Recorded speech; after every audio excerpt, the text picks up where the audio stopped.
Moi, je m'appelle Lydia. Là, j'ai 19 ans et en ce moment, je suis en service civique dans une association pour la transition écologique et sociale par le biais du cinéma documentaire. Mais à côté de ça, je suis coach de patinage artistique sur roulette.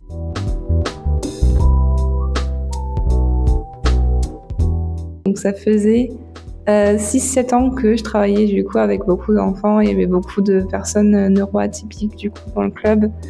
Et je suis moi-même neuro A et mon père aussi, et ma sœur et mon frère aussi. Du coup, je connais bien et je cherchais des moyens d'aborder ça avec les enfants et mon petit frère surtout actuellement. Et je passe mon BAFA aussi, ça peut être pratique pour le reste.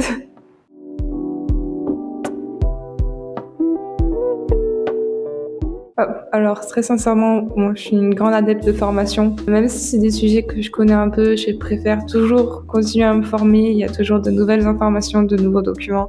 Et je trouve que c'est très important pour tout le monde de se former, de s'informer si jamais on n'a pas la possibilité de se former tout court. Et faire le maximum de formation pour toujours être à jour et avoir des bases un peu en tout ce qui peut être important sur la santé mentale, l'accompagnement.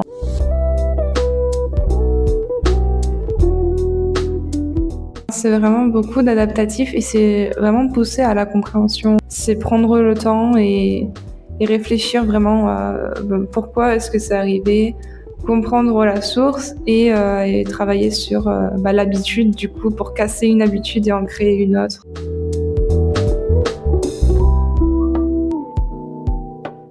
À mes anciens directeurs et directrices, j'étais en ALSH.